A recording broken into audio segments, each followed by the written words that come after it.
J'ai décidé de ne plus vivre avec de l'euro, effectivement, mais de passer dans d'autres monnaies, ce qu'on appelle les monnaies libres. Alors pourquoi j'ai fait ce choix? Bon, il y a plusieurs raisons. Déjà parce qu'en soi l'aventure m'intéresse en tant que chercheur, de me lancer dans cette recherche qui est peut-on aujourd'hui vivre avec autre chose que les euros, les dollars, en tout cas les monnaies conventionnelles. Ceci dit, la raison principale, c'est que aujourd'hui, partout où l'on regarde, les problèmes de guerre, de corruption, de santé publique, de misère, d'esclavage, d'environnement, etc., ont tous un dénominateur commun, c'est l'argent. Et l'argent est une forme de monnaie que nous utilisons aujourd'hui, qui prédomine, qui est rare.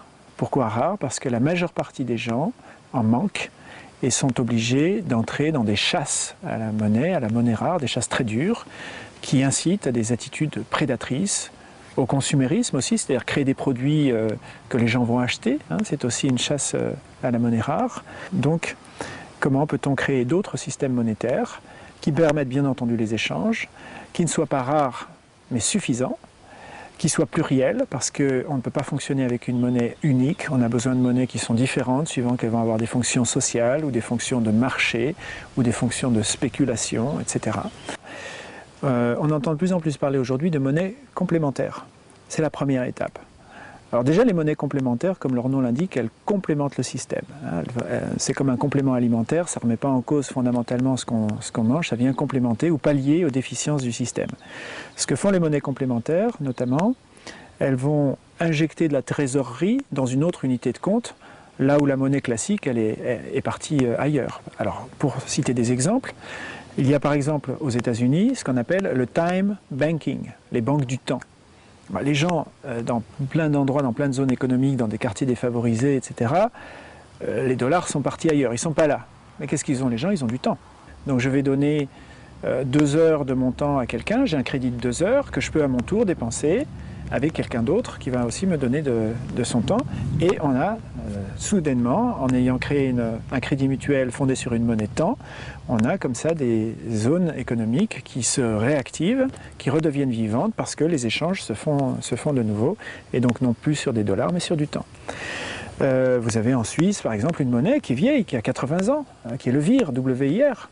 Alors qui est une monnaie, elle, réservée aux entreprises, on ne s'en sert pas pour aller acheter son pain, mais qui est une monnaie qui va là aussi donner de la trésorerie aux entreprises et qui va leur permettre aussi, pareil, d'acheter, d'échanger. Vous avez aussi en Allemagne des projets européens soutenus par l'Europe qu'on appelle le Regio, et donc des monnaies locales dans les différentes régions allemandes qui se développent et dont le but est de dynamiser l'économie locale. Donc vous pouvez utiliser cette monnaie dans la région donnée, mais pas dans une autre. Puis il y a une monnaie complémentaire qui est en train d'arriver en France chez nous, qui nous vient de Belgique, dont on va beaucoup entendre parler. Elle existe déjà, elle prend son envol, elle va très vite, c'est le RES, R-E-S. Elle est plus ancienne que l'euro, elle existe depuis une quinzaine d'années en Belgique et se diffuse maintenant en France et permet, avec des systèmes de cartes à puce, là aussi, de régler ses achats avec les RES. Quand on démarre quelque chose, on se prend toujours les écueils, donc c'est je pense, un chemin difficile que j'ai choisi, mais qui se fait étape par étape. C'est-à-dire, déjà quitter les euros, c'est de quitter petit à petit dans ma vie tout ce qui m'attache, ou ce qui m'attachait aux euros, comme un loyer. Par exemple, j'ai rendu ma maison que je payais avec un loyer en euros, j'ai fait ça récemment, et puis je me débarrasse petit à petit de tout ce qui me lie aux euros, pour rentrer dans des relations économiques différentes avec les gens avec lesquels je suis en relation économique. Alors, ça se fait comment? Ça se fait soit par échange. Exemple, je peux apporter des compétences en intelligence collective qui sont ma spécialité, ou bien dans les monnaies qui sont aussi ma spécialité. Et en échange, ça va être le cas par exemple, le prochain lieu que je vais habiter, la maison sera louée, non pas par moi, mais par les gens avec lesquels je travaille. Mais au-delà de ça, c'est de commencer à fonctionner dans d'autres monnaies. Alors pour certaines des monnaies complémentaires comme le RES, que je vais beaucoup utiliser, je suis déjà aujourd'hui en capacité, dans ma région, en Provence, d'acheter mon alimentation bio, parce que je mange du bio, dans un magasin bio qui fonctionne avec les restes. Et ça va se diffuser, ça commence à peine, mais ça se diffuse vraiment comme une traînée de poudre.